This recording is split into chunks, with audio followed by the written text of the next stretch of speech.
The 2025 World Track and Field Championships are officially getting crazy. It has been an amazing 6 days on this lightning-fast track in Tokyo, Japan. And after seeing various exciting finals, which included a new sprint king being crowned, a new distance king reaching the top, a new 400-meter queen being crowned, and a new world record yet again from the pole vault champion Mondo Duplantis, we have officially gotten spoiled over this past week in these world champs. However, one of the most exciting events that has been unfolding with some wild performances is the men's 200 meters. And as much as you might think that you know everything about this event, there is so much more speed that has been taking place in this year's championships than most realize. Now for this event, all of the star power from around the world is colliding in this final. We've got the defending Olympic champ Lavell Teboho, there's the 3-time world champion Noah Lyles from the US, there's Kenny Bednarek from the US who's run under 20 seconds, the exact same amount as Usain Bolt at 34 performances, and we also have the ever-exciting Gout from Australia, who at just 17 has been making some serious noise. These athletes are all incredibly quick, and they all have a decent shot at making history in the 200. However, one key individual that is starting to turn heads is Bryan Levell from Jamaica, and what he has done in the opening 2 rounds of this men's 200 is pretty wild. For Lavell's opening 200 qualification race, he achieved a time of 1984, and he did it while looking incredibly smooth.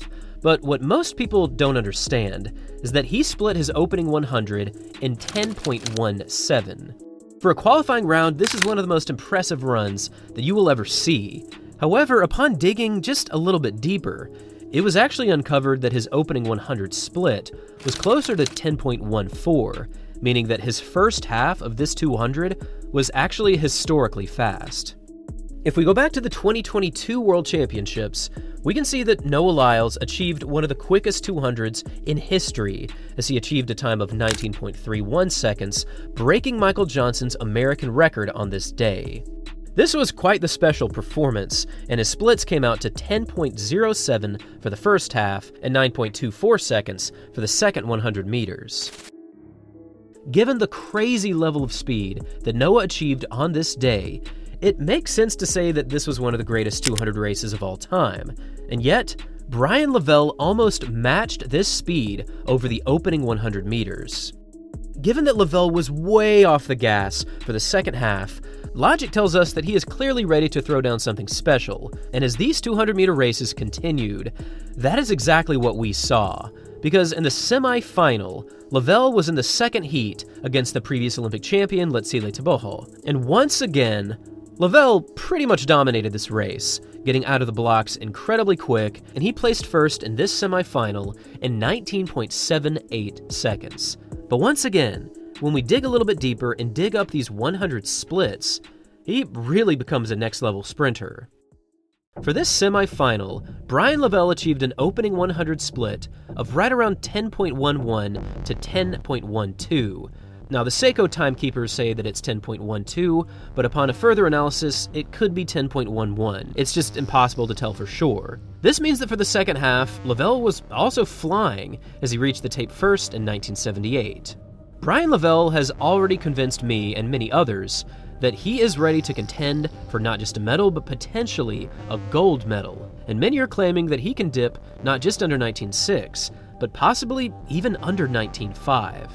Now this second heat was pretty amazing as Lavell's splits were off the charts. However, his 1978 was only set to last for a few minutes as the fastest 200 in the semifinals, because for the third heat, we saw Noah Lyles reach the track, and he was clearly ready to make a statement.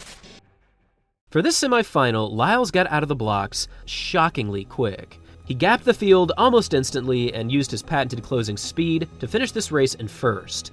And with a finishing time of 19.51, Lyles achieved the fastest time in semifinals history in either the Olympics or the World Championships. And again, when we break this race down a little bit more, we can see that his splits were absolutely amazing. For this semifinal, Noah hit the opening 100 in 10.13, which is already one of the fastest splits in Noah's career. And for the second half, he achieved a split time of 9.38 seconds. This was far and away the fastest second half of the day, and it actually ranks as one of the top 20 fastest closes in history. And this was only a semifinal. Right now, Noah is definitely proving that he has some incredible speed from his recent 100-meter abilities. And while he has put on more 100-meter power over the past few years, and this is clearly evident by his increase in muscle in his arms and shoulders, but regardless of this increase in strength, he still has his patented closing abilities. If Noah can put together a race where he goes through the opening 100 and around this 10.1 mark, and he can close in under 10.3, well, that math adds up to something under 19.4. In a post-race interview, both Lyles and Bryan Levell expressed that they are very confident moving into the final, but for Lavell specifically, he was on record stating that he was definitely not worried about Noah's 1951, which to me shows that Lavell is in his element right now. There was a lot of speculation as to whether or not he could clutch up and bring in some solid times on the world stage, and many people were worried about this because he did not make the 100 team in the Jamaican trials. But these two opening heats have clearly silenced any doubters, and I think Lavell is clearly poised to take home a medal. Now, moving into this final, there have been many guesses as to how fast these athletes are set to run. Here's a full list of every athlete's personal best in this field, and as you can see, we already have two athletes under 19.5. But there very well could be more than one athlete under this 19.5 threshold. And this brings us to another time prediction. I typically don't do these time predictions. In fact, I'm starting to do them more and more, so maybe I do.